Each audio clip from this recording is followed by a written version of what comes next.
Hi everyone. ಇವತ್ತು 9th standard fundamental unit of life ಚಾಪ್ಟರಲ್ಲಿ cell organelles topic ಬಗ್ಗೆ ಮಾತಾಡೋಣ. ಸೊ ಸೆಲ್ ಆರ್ಗನಲೀಸ್ ಅಂತ ಅಂದರೆ ಏನು? ಸೆಲ್ ಆರ್ಗನಲೀಸ್ ಅಂದರೆ special components present inside the cell. So inside the cell ಯಾವ್ಯಾವ ಕಾಂಪೊನೆಂಟ್ಸ್ ಪ್ರೆಸೆಂಟ್ ಇರುತ್ತೋ ಅದನ್ನು ಏನಂತ ಕರಿತೀವಿ? ಆರ್ಗನಲೀಸ್. ಆ ಆರ್ಗನಲೀಸ್ ಅಂತ ಕರಿತೀವಿ. ಸೆಲ್ ಒಳಗಿರೋದ್ರಿಂದ ಅದನ್ನು ಸೆಲ್ ಆರ್ಗನಲೀಸ್ ಅಂತ ಕರಿತೀವಿ. ಓಕೆನಾ? ಸೊ ಅದರಲ್ಲಿ ಮೇನ್ ಇಂಪಾರ್ಟೆಂಟ್ ಇವಾಗ ಸೆಲ್ ಒಳಗೆ ಹೋಗೋಕ್ಕಿಂತ ಮುಂಚೆ ಸೆಲ್ ಈಚೆ ಏನಿರುತ್ತೆ, ಔಟರ್ ಮೋಸ್ಟು ಸೆಲ್ ವಾಲ್ ಇರುತ್ತೆ. ಅದ್ರ ಒಳಗೆ ಏನಿರುತ್ತೆ? ಪ್ಲಾಸ್ಮಾ ಮೆಂಬ್ರೇನ್ ಇರುತ್ತೆ ಅಲ್ವಾ? ಈ ಸ್ಟ್ರಕ್ಚರ್ಸ್ ಎಲ್ಲ ಓದಿರ್ತೀರ ನೀವು. ಪ್ಲಾಸ್ಮಾ ಮೆಂಬ್ರೇನ್ ಇರುತ್ತೆ. ಇದ್ರ ಒಳಗೆ ಸೆಮಿಫ್ಲೂಯಿಡ್ ನೇಚರ್ ಇರುತ್ತೆ, ಸೆಮಿಫ್ಲೂಯಿಡ್ ಇರುತ್ತೆ. ಸೊ ಆ ಸೆಮಿಫ್ಲೂಯಿಡ್ನೇ ಏನಂತ ಕರಿತೀವಿ? ಸೈಟೋಪ್ಲಾಸಮ್ ಅಂತ ಕರಿತೀವಿ. ಓಕೆನಾ? ಸೊ ಸೈಟೋಪ್ಲಾಸಮ್ ಅದ್ರ ಬಿಟ್ಟು ಈ ಸೆಲ್ ಒಳಗೆ ಪ್ರಾಮಿನೆಂಟಾಗಿ ಕಾಣುವಂಥದ್ದು ಏನು? ನ್ಯೂಕ್ಲಿಯಸ್. ಯಾಕಿದು ಪ್ರಾಮಿನೆಂಟಾಗಿ ಕಾಣುತ್ತೆ ಅಂದರೆ ಇದ್ರ ಒಳಗೆ ಜೆನೆಟಿಕ್ ಮೆಟೀರಿಯಲ್ ಇರುತ್ತೆ, ಕ್ರೊಮ್ಯಾಟಿನ್ ಅಂತ ಕರಿತೀವಿ. ಸೊ ಆ ಡಿ ಎನ್ ಎ ಅದೆಲ್ಲ ಇಲ್ಲೇ ಇರುತ್ತಲ್ವ, ಡಿ ಎನ್ ಎ ಕ್ರೊಮ್ಯಾಟಿನ್ ಫಾರ್ಮಲ್ಲಿರುತ್ತೆ. ಸೊ ಅದು ತುಂಬ ಡೆನ್ಸಾಗಿ ಕಾಣುತ್ತೆ. ಇವಾಗಲೇ ನೀವು ನೋಡ್ಬೋದು ಇಲ್ಲೆಲ್ಲ ಖಾಲಿ ಇದೆ, ಬಟ್ ಇದು ನೋಡಿದ್ರೆ ಡಾರ್ಕಾಗಿ ಕಾಣ್ತಿದೆ ಅಲ್ವಾ? ಸೊ ಇದು ಡಾರ್ಕಾಗಿ ಕಾಣೋದ್ರಿಂದ ಇದನ್ನು ಡೆನ್ಸ್ ಅಂತಲೂ ಕರಿತೀವಿ. ಸೊ ಇದು ಡೆನ್ಸ್ ಇರೋದ್ರಿಂದ ನ್ಯೂಕ್ಲಿಯಸ್ ಮೈಕ್ರೋಸ್ಕೋಪಲ್ಲಿ ಚೆನ್ನಾಗಿ ಕಾಣುತ್ತೆ. ಸೊ ನ್ಯೂಕ್ಲಿಯಸ್ ಇರ್ಬೋದು, ಪ್ಲಾಸ್ಮಾ ಮೆಂಬ್ರೇನ್ ಇರ್ಬೋದು, ಮತ್ತು ಸೈಟೋಪ್ಲಾಸಮ್ ಇರ್ಬೋದು. ಸೊ ಈ ಮೂರೂ ನಮಗೆ ಎಲ್ಲ ಸೆಲ್ಲಲ್ಲೂ ಮೈಕ್ರೋಸ್ಕೋಪಲ್ಲಿ ನೋಡಿದಾಗ ನಮಗೆ ಕಾಣುತ್ತೆ. ಯಾಕೆ ಸೆಲ್ ವಾಲ್ ಕಾಣಲ್ಲ? ಸೊ ಸೆಲ್ ವಾಲ್ ಎಲ್ಲ ಸೆಲ್ಲಲ್ಲೂ ಕಾಣಲ್ಲ, ಕೆಲವೊಂದು ಸೆಲ್ಲಲ್ಲಿ ಕಾಣುತ್ತೆ. ಲೈಕ್ ಪ್ಲ್ಯಾಂಟ್ ಸೆಲ್ ಮತ್ತು ಅನಿಮಲ್ ಸೆಲ್ಲಲ್ಲಿ ನಿಮಗೆ ಡಿಫ್ರೆನ್ಸ್ ಗೊತ್ತಿರಬೇಕು. ಸೊ ಅನಿಮಲ್ ಸೆಲ್ಲಲ್ಲಿ ಸೆಲ್ ವಾಲ್ ಆಬ್ಸೆಂಟ್ ಇರುತ್ತೆ, ಬಟ್ ಪ್ಲ್ಯಾಂಟ್ ಸೆಲ್ಲಲ್ಲಿ ಪ್ರೆಸೆಂಟ್ ಇರುತ್ತೆ. ಅದೇ ಥರ ಪ್ಲಾಸ್ಟಿಡ್ಸ್ ಒಂದು ಸೆಲ್ ಆರ್ಗನಲ್ಲಿ, ಮುಂದೆ ನಾವು ಲಾಸ್ಟ್ ಪ್ಲಾಸ್ಟಿಡ್ಸ್ ಬಗ್ಗೆನೇ ಮಾತಾಡೋದು. ಸೊ ಅದು ಇದರಲ್ಲಿ ಪ್ರೆಸೆಂಟ್ ಇರುತ್ತೆ, ಇದರಲ್ಲಿ ಆಬ್ಸೆಂಟ್ ಇರುತ್ತೆ. ಅದೇ ಥರ ಇದರಲ್ಲಿ ನ್ಯೂಕ್ಲಿಯಸ್ದು ಪೊಸಿಷನ್ ಇದೆಯಲ್ವಾ? ಸೊ ನ್ಯೂಕ್ಲಿಯಸ್ ಪೊಸಿಷನ್ ಇದರಲ್ಲಿ ಪೆರಿಫೆರಿಲಿರುತ್ತೆ. ಪೆರಿಫೆರಿ ಅಂತ ಅಂದ್ರೇನು? ಸೈಡಲ್ಲಿರುತ್ತೆ ಅಂತ. ಇದರಲ್ಲಿ ನ್ಯೂಕ್ಲಿಯಸ್ ಪೊಸಿಷನಲ್ಲಿರುತ್ತೆ, ಸೆಂಟರಲ್ಲಿರುತ್ತೆ. ಸೊ ಯಾಕಿದು ಪೆರಿಫೆರಿ ಅಂದರೆ ಸೈಡಲ್ಲಿ ಯಾಕಿರುತ್ತೆ ಅಂತಂದರೆ, ಇವಾಗ ಸೆಲ್ ಇದೆ. ಸೊ ಸೆಲ್ ಒಳಗೆ ಲಾರ್ಜ್ ವ್ಯಾಕ್ಯೂಲ್ ಪ್ರೆಸೆಂಟ್ ಇರುತ್ತೆ ಪ್ಲ್ಯಾಂಟ್ ಸೆಲ್ಲಲ್ಲಿ. ಸೊ ಲಾರ್ಜ್ ವ್ಯಾಕ್ಯೂಲ್ ಪ್ರೆಸೆಂಟ್ ಇರೋದ್ರಿಂದ ನ್ಯೂಕ್ಲಿಯಸ್ ಏನಾಗುತ್ತೆ? ಸೈಡ್ಗೆ ಹೊಂಟೋಗುತ್ತೆ. ಸೊ ಇವಾಗ ಲಾರ್ಜ್ ವ್ಯಾಕ್ಯೂಲ್ ಅಂತಂದರೆ ಒಂದು ಸ್ಯಾಕ್ ಥರ, ಒಂದು ಚೀಲ ಥರ. ಸೊ ಈ ಚೀಲ ಇದೆಯಲ್ವ, ಇದು ಮೆಜಾರಿಟಿ ಸ್ಪೇಸ್ನ ಕವರ್ ಮಾಡ್ಕೊಳ್ಳುತ್ತೆ. ಯಾವುದ್ರೊಳಗೆ? ಸೆಲ್ ಒಳಗೆ. ಸೊ ಈ ನ್ಯೂಕ್ಲಿಯಸ್ ಸೆಲ್ ಹೋಗುತ್ತೆ, ಪೆರಿಫೆರಿ ಅಂದರೆ ಸೈಡ್ಗೆ ಹೊಂಟೋಗುತ್ತೆ. ಬಟ್ ಅನಿಮಲ್ ಸೆಲ್ಲಲ್ಲಿ ವ್ಯಾಕ್ಯೂಲ್ಸ್ ಇರುತ್ತೆ, ಬಟ್ ಸ್ಮಾಲ್ ವ್ಯಾಕ್ಯೂಲ್ಸ್ ಇರುತ್ತೆ. ಸೊ ಲಾರ್ಜ್ ವ್ಯಾಕ್ಯೂಲ್ಸ್ ಇರಲ್ಲ. ಸೊ ಸ್ಮಾಲ್ ವ್ಯಾಕ್ಯೂಲ್ಸ್ ಇರೋದ್ರಿಂದ ನ್ಯೂಕ್ಲಿಯಸ್ ಎಲ್ಲಿರುತ್ತೆ? ಸೆಂಟರಲ್ಲಿ ನಮಗೆ ನೋಡೋಕ್ಕೆ ಸಿಗುತ್ತೆ. ಸೊ ಅದಕ್ಕೆ ಇದರಲ್ಲಿ ಸೆಲ್ ವಾಲ್ ಇರಲ್ವಲ್ಲ, ಅದಕ್ಕೆ ನಾವು ಎವ್ರಿ ಸೆಲ್ ಅಂತ ಕೊಟ್ಟಾಗ ನೀವು ನೆನ್ಪಿಡ್ಕೋಬೇಕು, ಸೆಲ್ ವಾಲ್ ಬರಿಬಾರ್ದು. ಪ್ಲಾಸ್ಮಾ ಮೆಂಬ್ರೇನ್, ನ್ಯೂಕ್ಲಿಯಸ್ ಮತ್ತು ಸೈಟೋಪ್ಲಾಸಮ್ ಈ ಮೂರು ನಮಗೆ ಪ್ರಾಮಿನೆಂಟಾಗಿ ಕಾಣುತ್ತೆ ಅಲ್ಲಿ ಮೈಕ್ರೋಸ್ಕೋಪಲ್ಲಿ. Next all activities inside the cell, interactions external ಮತ್ತು ಇಂಟರ್ನಲ್. ಸೊ ಇದು ಇಂಟರ್ನಲ್ ಅಂದರೆ ಒಳಗೆ, ಸೆಲ್ ಒಳಗೆ. ಎಕ್ಸ್ಟರ್ನಲ್ ಅಂದರೆ ಈಚೆ. ಸೊ ಎಕ್ಸ್ಟರ್ನಲ್ ಎನ್ವಿರಾನ್ಮೆಂಟ್ ಮತ್ತು internal environment inside the cell interaction ಆಗುತ್ತಲ್ವ. ಈ ಮೂರು ಫೀಚರ್ಸಿಂದನೇ ಆಗೋದು. ನ್ಯೂಕ್ಲಿಯಸ್ ಇರ್ಬೋದು, ಪ್ಲಾಸ್ಮಾ ಮೆಂಬ್ರೇನ್ ಇರ್ಬೋದು, ಸೈಟೋಪ್ಲಾಸಮ್ ಇರ್ಬೋದು. ಈ ಮೂರು ಫೀಚರ್ಸಿಂದನೇ ಆಗೋದು. ಫಸ್ಟು ಫಾರ್ ಎಕ್ಸಾಂಪಲ್ ಸ್ಟಾರ್ಟ್ ಮಾಡೋದಾದರೆ ಪಾರ್ಟ್ಸ್, ಸೆಲ್ ಯಾವುದರಿಂದ ಮಾಡಿದೆ? ಫಸ್ಟು ಪ್ಲಾಸ್ಮಾ ಮೆಂಬ್ರೇನ್ ಬರುತ್ತಲ್ವ. ಎಲ್ಲ ಸೆಲ್ಲಲ್ಲೂ ನಮಗೆ ಪ್ಲಾಸ್ಮಾ ಮೆಂಬ್ರೇನ್ ನೋಡೋಕ್ಕೆ ಸಿಗುತ್ತೆ. ಸೊ ಇದನ್ನು ಔಟರ್ ಮೋಸ್ಟ್ ಕವರಿಂಗ್ ಅಂತ ಕರಿತೀವಿ ಆಫ್ ಎವ್ರಿ ಸೆಲ್. ಇವಾಗ outermost covering of plant cell ಯಾವುದು? Cell wall. ಬಟ್ ಅನಿಮಲ್ ಸೆಲ್ಲಲ್ಲಿ ಪ್ಲಾಸ್ಮಾ ಮೆಂಬ್ರೇನ್, ಅನಿಮಲ್ ಸೆಲ್ಲೇನು? Plasma membrane. ಸೊ ಎಲ್ಲ ಸೆಲ್ಲಲ್ಲೂ ನಾವು ಹೇಳೋದಾದರೆ ಸೆಲ್ ವಾಲ್ ಅಂತ ಹೇಳೋಕ್ಕಾಗಲ್ಲ, ಯಾಕಂದರೆ ಅನಿಮಲ್ ಸೆಲ್ಲು ನಮಗೆ ಲಿವಿಂಗ್ ಆರ್ಗ್ಯಾನಿಸಮ್ಸಲ್ಲೇ ಬಂದುಬಿಡುತ್ತೆ. So plasma membrane outermost covering ಅಂತ ಕರಿತೀವಿ ಆಫ್ ದಿ ಸೆಲ್. ಸೊ ಅದೇನು ಮಾಡುತ್ತೆ? ಇಂಟರ್ಯಾಕ್ಷನ್ ಶೋ ಮಾಡುತ್ತೆ ಅಂತ ನಾನು ಹೇಳಿದೆ. ಯಾವುದ್ಯಾವುದು? ಸೈಟೋಪ್ಲಾಸಮ್, ಪ್ಲಾಸ್ಮಾ ಮೆಂಬ್ರೇನ್ ಮತ್ತು ನ್ಯೂಕ್ಲಿಯಸ್. ಸೊ ಈ ಪ್ಲಾಸ್ಮಾ ಮೆಂಬ್ರೇನ್ ಇದೆಯಲ್ವ, ಇದು ಏನು ಇಂಟರ್ಯಾಕ್ಷನ್ ಶೋ ಮಾಡುತ್ತೆ? ಸೊ ಇವಾಗ ಇದು ಪ್ಲಾಸ್ಮಾ ಮೆಂಬ್ರೇನ್. ಸೊ ನಮ್ಮ ಸೆಲ್ಗೆ ಏನು ಬೇಕು? ಸೆಲ್ಗೆ ಬೇಕು ಆಕ್ಸಿಜನ್. ಈಚೆ ಏನಿದೆ, ಈ ಒಳಗೇನು ಫಾರ್ಮ್ ಆಗುತ್ತೆ?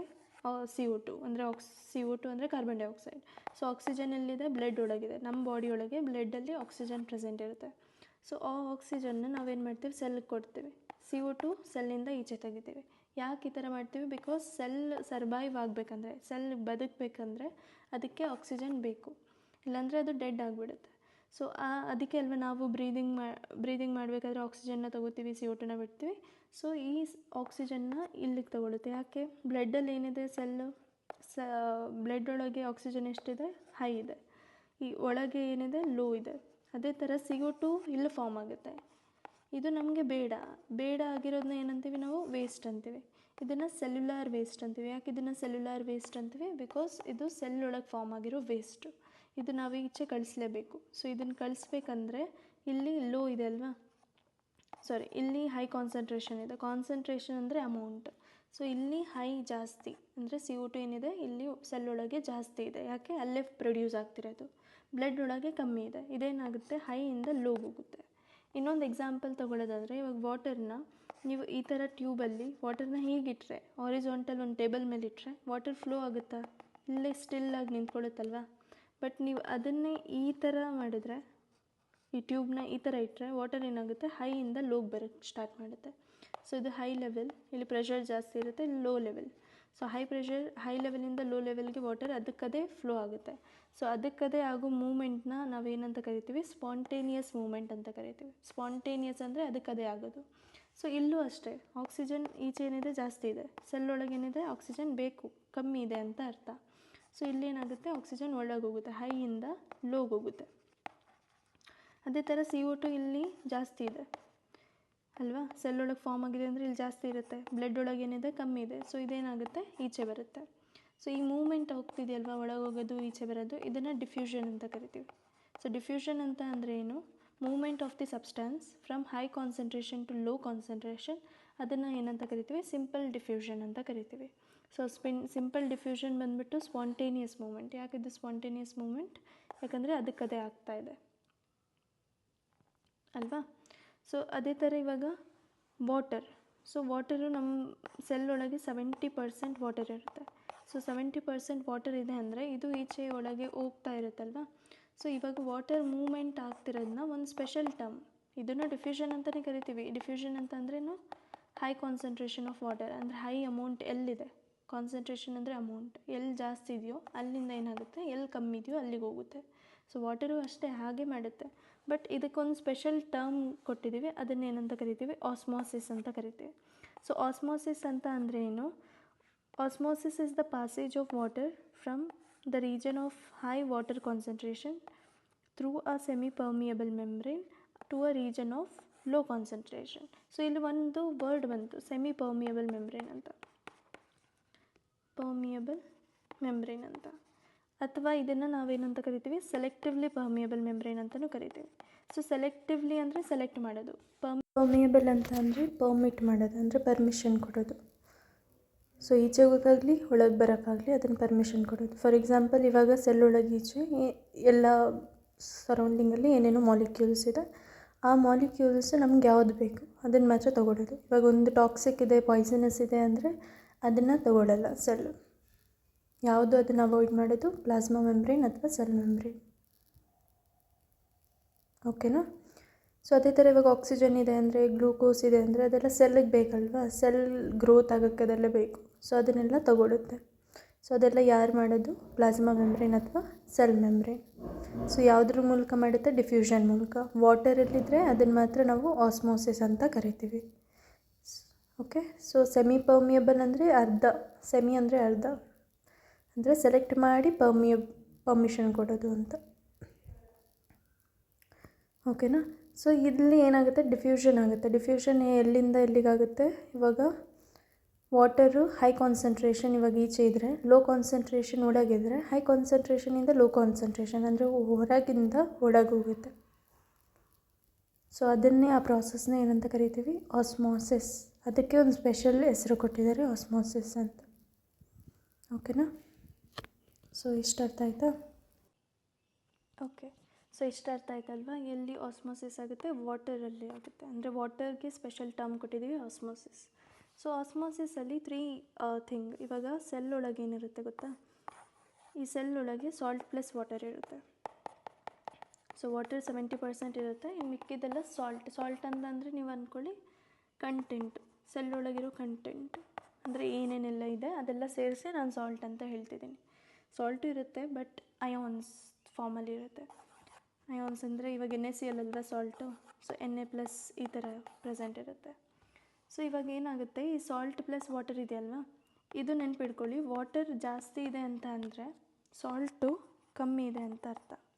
ಸಾಲ್ಟ್ ಏನಾದರೂ ಕಮ್ಮಿ ಇದೆ ಅಂದರೆ ವಾಟರ್ ಜಾಸ್ತಿ ಇದೆ ಅಂತ ಅರ್ಥ. ಓಕೆನಾ? ಸಾಲ್ಟ್ ಕಮ್ಮಿ ಇದೆ ಅಂದರೆ ವಾಟರ್ ಜಾಸ್ತಿ ಇದೆ ಅಂತ ಅರ್ಥ. ಇದು ವಾಟರ್ ಜಾಸ್ತಿ ಇದೆ ಅಂದರೆ ಸಾಲ್ಟ್ ಕಮ್ಮಿ ಇದೆ ಅಂತ ಅರ್ಥ. ಅದೇ ಥರ ಸಾಲ್ಟ್ ಕಮ್ಮಿ ಇದೆ ಅಂದರೆ ಸಾಲ್ಟ್ ಜಾಸ್ತಿ ಇದೆ ಅಂದರೆ ವಾಟರ್ ಕಮ್ಮಿ ಇದೆ ಅಂತ ಅರ್ಥ. ಎಷ್ಟು ಅರ್ಥ ಆಯಿತಾ? ಸೊ ಈ ಕಾನ್ಸೆಪ್ಟನ್ನ ನೀವು ಇಲ್ಲಿ ಅಪ್ಲೈ ಮಾಡ್ತೀರಾ. ಇವಾಗ ನಾವು ಲ್ಯಾಬಲ್ಲಿದ್ದೀವಿ ಅಂತ ಅಂದ್ಕೊಳ್ಳಿ, ಓಕೆನಾ? ಸೊ ಲ್ಯಾಬಲ್ಲಿ ನಾವು 3 ಎಕ್ಸ್ಪೆರಿಮೆಂಟ್ ಮಾಡೋಣ.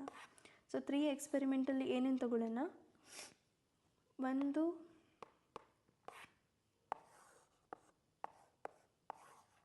ಮೂರರಲ್ಲೂ ಒಂದು ಕಂಟೈನರ್, ಓಕೆನಾ? ಸೊ ಈ ಕಂಟೈನರ್ ಒಳಗೆ ಒಂದು ಸೆಲ್ ತಗೊಳ್ಳೋಣ, ಬಾಡಿಲಿರೋ ಒಂದು ಸೆಲ್, ಓಕೆ? ಸೊ ಈ ಬಾಡಿಲಿರೋ ಒಂದು ಸೆಲ್ನ ತೊಗೊಂಡಿದ್ದೀವಿ ಮತ್ತು ಒಂದು ಕಂಟೈನರ್ ತೊಗೊಂಡಿದ್ದೀವಿ.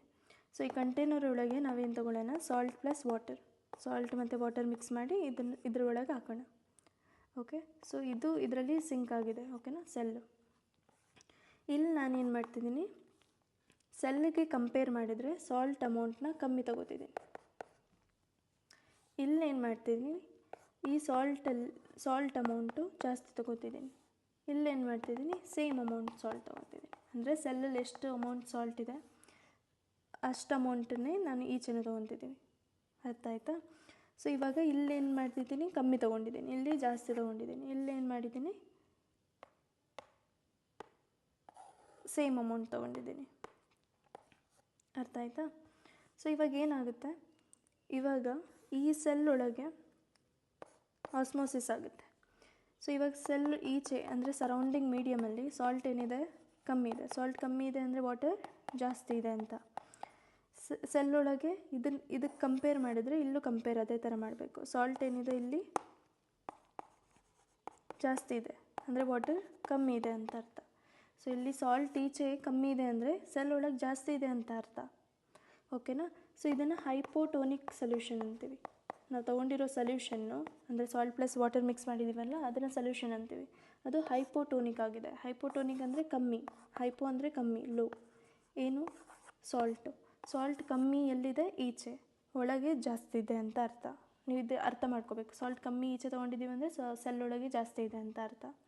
ಸಾಲ್ಟ್ ಕಮ್ಮಿ ಇದೆ ಅಂದರೆ ವಾಟರ್ ಜಾಸ್ತಿ, ಇಲ್ಲೂ ಅಷ್ಟೇ. ಸಾಲ್ಟ್ ಜಾಸ್ತಿ ಇದೆ ಅಂದರೆ ವಾಟರ್ ಕಮ್ಮಿ. ಸೊ ವಾಟರ್ ಏನು ಮಾಡುತ್ತೆ, ಹೈ ಕಾನ್ಸಂಟ್ರೇಷನಿಂದ ಲೋ ಕಾನ್ಸಂಟ್ರೇಷನ್. ಹೈ ಎಲ್ಲಿದೆ, ಈಚೆ. ಸೊ ಈಚೆಯಿಂದ ಏನಾಗುತ್ತೆ, ಒಳಗೆ ಹೋಗೋಕ್ಕೆ ಸ್ಟಾರ್ಟ್ ಮಾಡುತ್ತೆ. ಸೊ ಒಳಗೆ ಹೋದಾಗ ಏನಾಗುತ್ತೆ, ಸೆಲ್ ಒಳಗೆ ನೀವು ವಾಟರ್ ಹಾಕ್ತಾ ಹೋದರೆ ಇದೇನಾಗುತ್ತೆ, ಊದ್ಕೊಳ್ಳುತ್ತಲ್ವ, ಸ್ವೆಲ್ ಆಗುತ್ತೆ. ಸ್ವೆಲ್ಲಿಂಗ್ ಅಂತೀವಿ ಇದನ್ನು. ಸೊ ಹೈಪೋಟೋನಿಕ್ ಸೊಲ್ಯೂಷನ್ ಮಾಡಿದಾಗ ಅಂದರೆ ಸಾಲ್ಟ್ ಕಂಟೆಂಟು ಈಚೆ ನಾವು ಕಮ್ಮಿ ತೊಗೊಂಡಾಗ ವಾಟರ್ ಕಂಟೆಂಟ್ ಜಾಸ್ತಿ ಇರುತ್ತಲ್ವ. ಸೊ ಅದರಿಂದ ವಾಟರ್ ಈಚೆಯಿಂದ ಒಳಗೆ ಹೋಗೋಕ್ಕೆ ಸ್ಟಾರ್ಟ್ ಮಾಡುತ್ತೆ. ಯಾವುದ್ರೊಳಗೆ, ಸೆಲ್ ಒಳಗೆ. ಸೊ ಇದು ಅರ್ಥ ಆಯಿತಾ? ಇದು ಹೈಪೋಟೋನಿಕ್ ಸೊಲ್ಯೂಷನ್ ಇದ್ದಾಗ ಸೆಲ್ ಸೈಜ್ ಏನಾಗ್ತಿದೆ, ಇಂಕ್ರೀಸ್. ಸ್ವೆಲ್ ಆಗ್ತಿದೆ ಅಂದರೆ ಊದ್ಕೋತಿದೆ ಅಂದರೆ ಸೆಲ್ ಸೈಜ್ ಏನಾಯಿತು, ಇನ್ಕ್ರೀಸ್ ಆಯಿತು. ನೆಕ್ಸ್ಟ್ ಅದೇ ಥರ ಇವಾಗ ನಾವು ಹೈಪರ್ಟೋನಿಕ್ ಸೊಲ್ಯೂಷನ್ ತೊಗೊಳ್ಳೋಣ. ಸೊ ಹೈಪರ್ಟೋನಿಕ್ ಅಂದರೆ ನಾನು ಹೇಳಿದ್ನಲ್ವ, ಸಾಲ್ಟ್ ಇವಾಗ ನಾವು ಈಚೆ, ಹೈಪರ್ ಅಂದರೆ ಜಾಸ್ತಿ ಅಂತ, ಮೋರ್. ಸೊ ಸಾಲ್ಟ್ ಇವಾಗ ಈಚೆ ಏನಿದೆ ಅಂದರೆ ಸರೌಂಡಿಂಗಲ್ಲಿ ಜಾಸ್ತಿ ಇದೆ. ಆ ಕಂಟೈನರ್ ಒಳಗೆ ವಾಟರ್ ತೊಗೊಂಡಿದ್ದೀವಲ್ವ, ವಾಟರ್ ಮತ್ತು ಸಾಲ್ಟು ಅದು ಜಾಸ್ತಿ ಇದೆ ಅಂತ ಅರ್ಥ. ಸೊ ಸಾಲ್ಟ್ ಜಾಸ್ತಿ ಇದೆ ಅಂದರೆ ವಾಟರ್ ಏನಿದೆ, ಕಮ್ಮಿ ಇದೆ. ಸೊ ಸೆಲ್ ಒಳಗೆ ಸಾಲ್ಟ್ ಈಚೆ ಜಾಸ್ತಿ ಇದೆ ಅಂದರೆ ಸೆಲ್ ಒಳಗೆ ಸಾಲ್ಟು ಕಮ್ಮಿ ಇದೆ ಅಂತ ಅರ್ಥ, ವಾಟರ್ ಜಾಸ್ತಿ ಇದೆ ಅಂತ ಅರ್ಥ. ಸೊ H2 ಅಂದರೆ ವಾಟರ್. ಸೊ ಇವಾಗ ಈ ಎಲ್ಲ ಏನಾಗುತ್ತೆ, ಹೈ ಕಾನ್ಸಂಟ್ರೇಷನಿಂದ ಲೋ ಕಾನ್ಸಂಟ್ರೇಷನ್. ಸೊ ಇದು ಸ್ಪಾಂಟೇನಿಯಸ್ಸಾಗಿ ಆಗ್ತಿದೆ, ನಾವು ಮಾಡ್ತಿಲ್ಲ, ಅದು ಸೆಲ್ ಅದಕ್ಕದೇ ಮಾಡ್ತಿದೆ. ಈ ಸೆಲ್ ಏನಾಗುತ್ತೆ, ಈ ವಾಟರ್ ಇದೆಯಲ್ವ, ಈಚೆ ಹೋಗೋಕ್ಕೆ ಸ್ಟಾರ್ಟ್ ಮಾಡುತ್ತೆ. ಯಾಕೆ, ಹೈ ಕಾನ್ಸಂಟ್ರೇಷನಿಂದ ಲೋ ಕಾನ್ಸಂಟ್ರೇಷನ್ಗೆ. ಈಚೆ ಕಮ್ಮಿ ಇದೆ, ಒಳಗೆ ಜಾಸ್ತಿ ಇದೆ. ಸೊ ಒಳಗಿಂದ ಏನಾಗುತ್ತೆ, ಈಚೆ ಹೋಗೋಕ್ಕೆ ಸ್ಟಾರ್ಟ್ ಮಾಡುತ್ತೆ. ಸೊ ಇವಾಗ ಈಚೆ ಹೋಗೋಕ್ಕೆ ಸ್ಟಾರ್ಟ್ ಮಾಡಿದೆ ಅಂದರೆ ಈ ಸೆಲ್ ಒಳಗಿಂದ ವಾಟರ್ ಕಂಟೆಂಟ್ ಕಮ್ಮಿ ಆಗ್ತಿದೆ. ಅಂದರೆ ಸೆಲ್ ಏನಾಗ್ತಿದೆ, ಶ್ರಿಂಕ್ ಆಗ್ತಿದೆ. ಸೆಲ್ ಸೈಜು ಕಮ್ಮಿ ಆಗ್ತಾ ಹೋಗುತ್ತೆ. ಸೊ ಈ ಸೆಲ್ ಸೈಜು ಡಿಕ್ರೀಸ್ ಆಗುತ್ತಲ್ವ, ಡಿಕ್ರೀಸ್ ಅಂದರೆ ಕಮ್ಮಿ ಆಗೋದು, ಓಕೆ? ಸೊ ಡಿಕ್ರೀಸ್ ಅಂದರೆ ಕಮ್ಮಿ ಆಗೋದು. ಸೊ ಈಚೆ ಹೋದಾಗ ಸೆಲ್ ಸೈಜ್ ಏನಾಗುತ್ತೆ, ಡಿಕ್ರೀಸ್ ಆಗುತ್ತೆ. ಸೊ ಪಿಕಲ್ ಮಾಡಬೇಕಾದ್ರೂ ಇದೇ ಕಾನ್ಸೆಪ್ಟ್ ಆಗೋದು. ಮ್ಯಾಂಗೋ ಪಿಕಲ್ ಮಾಡಬೇಕಾದ್ರೆ, ಸೊ ಮ್ಯಾಂಗೋ ನಾವು ಸ್ಲೈಸ್ ಇಷ್ಟು ದೊಡ್ಡ ತೊಗೊಂಡಿರ್ತೀವಿ ಅಂದ್ಕೊಳ್ಳಿ, ಓಕೆನಾ? ಸೊ ಈ ಸ್ಲೈಸ್ ಕನ್ವರ್ಟ್ ಆಗುತ್ತೆ ಇಂಟು ಚಿಕ್ಕದು, ಅಂದರೆ ತುಂಬ ಚಿಕ್ಕದಾಗಿಬಿಡುತ್ತೆ. ಯಾಕಾಗುತ್ತೆ, ಇದ್ರೊಳಗಿರೋ ಸೆಲ್ಸ್, ಮ್ಯಾಂಗೋಲು ಸೆಲ್ಸ್ ಇರುತ್ತಲ್ವ, ಆ ಸೆಲ್ಸ್ ಶ್ರಿಂಕ್ ಆಗೋಕ್ಕೆ ಸ್ಟಾರ್ಟ್ ಮಾಡುತ್ತೆ. ಯಾಕೆ ಶ್ರಿಂಕ್ ಆಗುತ್ತೆ? ಆಸ್ಮೋಸಿಸಿಂದ. ಈ ಆಸ್ಮೋಸಿಸ್ ಆಗುತ್ತಲ್ವ, ಇಲ್ಲಿ ವಾಟರ್ ಒಳಗಿರೋದೆಲ್ಲ ಈಚೆ ಬರ್ತಾ ಇದೆ, ಇದನ್ನೇ ಆಸ್ಮೋಸಿಸ್ ಅಂತೀವಲ್ವ. ಹೈ ಕಾನ್ಸಂಟ್ರೇಷನಿಂದ low concentration of movement of water, passage of water. So ಅದನ್ನೇ ಏನಂತೀವಿ ನಾವು? ಆಸ್ಮೋಸಿಸಿಂದನೇ ಏನಾಗ್ತಿದೆ? ಪಿಕಲ್ ಫಾರ್ಮ್ ಆಗ್ತಿದೆ. ಇದನ್ನು ಹೈಪರ್ ಟೋನಿಕ್ ಸೊಲ್ಯೂಷನ್ ತೊಗೊಂಡಾಗ, ಅಂದರೆ ನಾವು ಏನು ಮಾಡ್ತೀವಿ, ಮ್ಯಾಂಗೋನ ಜಾಸ್ತಿ ಸಾಲ್ಟ್ ವಾಟರಲ್ಲಿ ನೆನೆ ಹಾಕ್ತೀವಿ. ಯಾಕೆ? ವಾಟರ್ ಈಚೆ ಬರೋದಕ್ಕೆ, ಪಿಕಲ್ ಮಾಡೋದಕ್ಕೋಸ್ಕರ. Isotonic solution, third ನಾವೇನಂದ್ರಿ, salt same ತೊಗೊಳ್ಳೋಣ. ಸಾಲ್ಟ್ ಸೇಮ್ ತೊಗೊಂಡ್ರೆ ಏನಾಗುತ್ತೆ? ಏನೂ ಆಗೋಲ್ಲ, ಸೆಲ್ ಹೇಗಿತ್ತು ಹಾಗೆ ಇರುತ್ತೆ. ಯಾಕೆ ಹೇಗಿತ್ತು ಹಾಗೆ ಇರುತ್ತೆ? ಫಾರ್ ಎಕ್ಸಾಂಪಲ್, ಇವಾಗ ನಾನು ನಿಮಗೆ 2 ರೂಪೀಸ್ ಕೊಟ್ಟೆ ಅಂದ್ಕೊಳ್ಳಿ. ನಿಮ್ಮ ಹತ್ರ ಫಸ್ಟ್ ಏನೂ ಇರಲಿಲ್ಲ, ನಾನು ನಿಮಗೆ 2 ರೂಪೀಸ್ ಕೊಟ್ಟೆ, ಮತ್ತು ನಾನು ತೊಗೊಬಿಟ್ಟೆ. ನಿಮ್ಮ ಹತ್ರ ಫಸ್ಟ್ ಏನಿತ್ತು ಹಾಗೆ ಇದ್ದೀರಾ ಅಲ್ವಾ, ಚೇಂಜ್ ಏನೂ ಆಗಿಲ್ಲ. ನಿಮ್ಮ ಹತ್ರ ಏನೂ ಇರಲಿಲ್ಲ, ಇವಾಗಲೂ ಹಾಗೆ ಇದ್ದೀರಾ.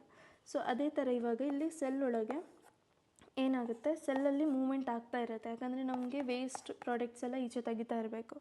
ಸೊ ವಾಟರ್ ಏನೋ ಮೂವ್ ಆಗ್ತಿದೆ, but equal amount of water, ಈಚೆ ಎಷ್ಟು ಹೋಗ್ತಿದೆಯೋ ಅಷ್ಟೇ ಒಳಗೆ ಬರ್ತಿದೆ. ಸೊ ಇವಾಗ ನೀವು ಈಚೆ ಎಷ್ಟು ನಾನು ಇವಾಗ ನಿಮ್ಗೆ ಕೊಟ್ಟನೋ, ನೀನು ಹಾಗೆ ಇಸ್ಕೊಂಡೆ ಅಲ್ವಾ, ನಿಮ್ಮದ್ರಲ್ಲಿ ಏನಾದರೂ ಚೇಂಜ್ ಆಯಿತಾ? ಇಲ್ಲ. ಸೊ ನನ್ನದ್ರಲ್ಲಿ ಏನಾದರೂ ಚೇಂಜ್ ಆಯಿತಾ? ಇಲ್ಲ. ನನ್ನ ಹತ್ರ 2 ರೂಪೀಸ್ ಇತ್ತು, 2 ರೂಪೀಸ್ ಇದೆ. ಅದೇ ಥರ ಸೆಲ್ಲೂ ಅಷ್ಟೇ, ಅದರ ಸೈಜು ಸೇಮ್ ಇರುತ್ತೆ. ಸೊ ಐಸೋ ಅಂತ ಅಂದರೆ ಇದನ್ನು ಐಸೋಟೋನಿಕ್ ಸೊಲ್ಯೂಷನ್ ತೊಗೊಂಡಿದ್ದೀವಿ ಅಂತ ಹೇಳ್ತೀವಿ.